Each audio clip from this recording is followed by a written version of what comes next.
हम लोग पढ़ेंगे प्रश्नावली 2.2 का पहला का तीसरा सवाल, जो कि बहुत इंपॉर्टेंट है, VVI क्वेश्चन है। 6x² - 3 - 7x।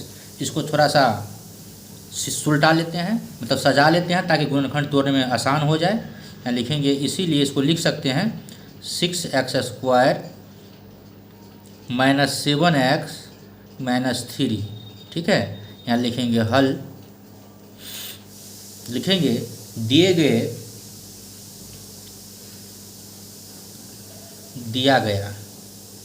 दिया गया बहुपद px बराबर 6x² - 7x - 3 बराबर 0। तो शून्यक के लिए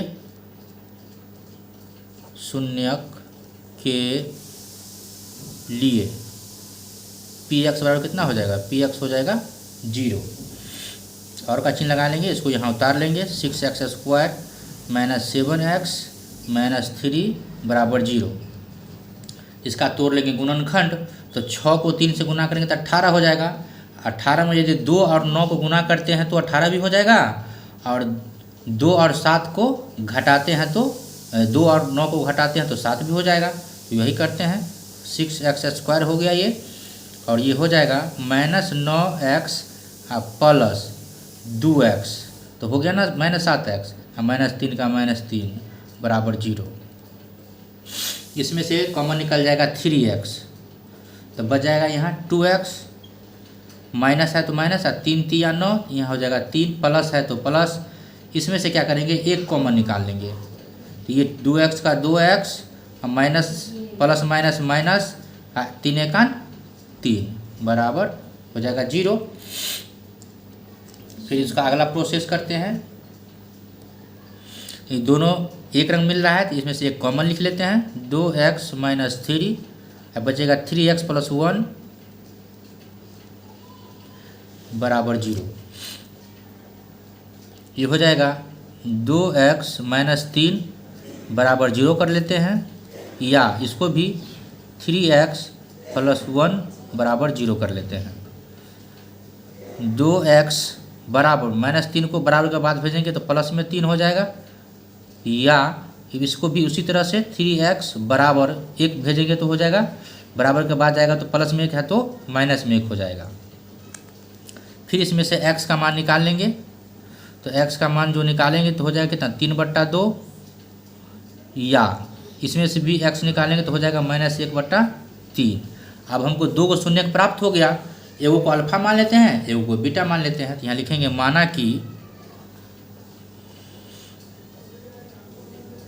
अल्फा बराबर 3/2 और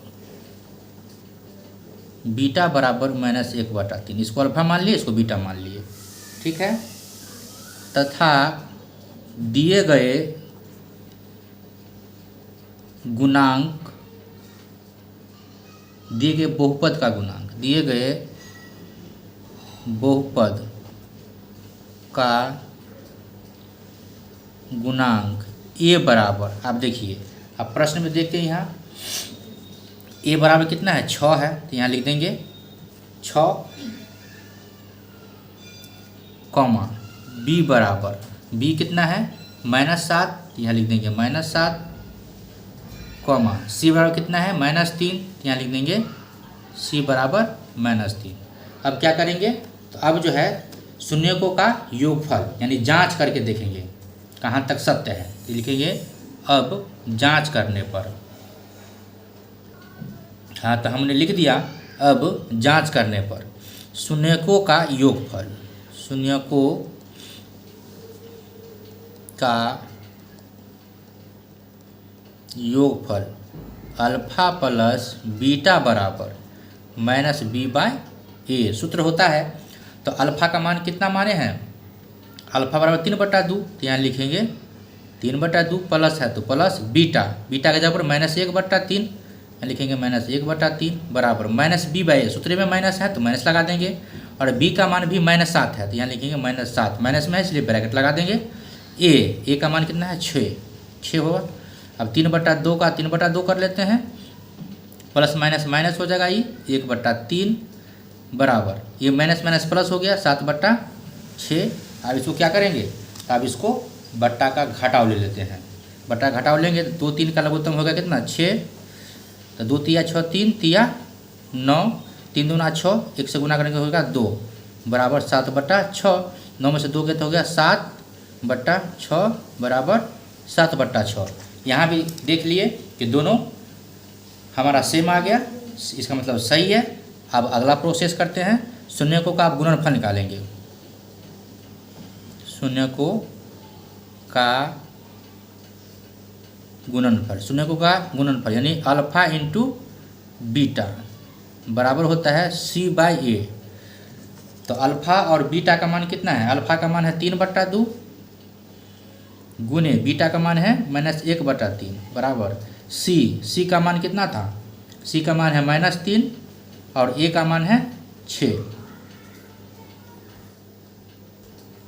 अब इसको करेंगे हल, तो 3 को -1 से गुना करेंगे होगा -3/3 दूना 6 बराबर ये हो इधर हो गया 3/6, काटेंगे तो होगा 3 × 3 3 दूना 6, इधर भी 3 × 3 3 दूना 6, यानी हो जाएगा ये माइनस से माइनस भी कट जाएगा, तो 1/2 बराबर हो गया 1/2, ये भी दोनों बराबर आ गया, तो यही हमको सिद्ध हो गया।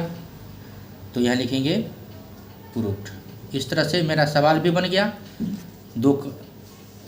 तीसरा सवाल कंप्लीट हो गया।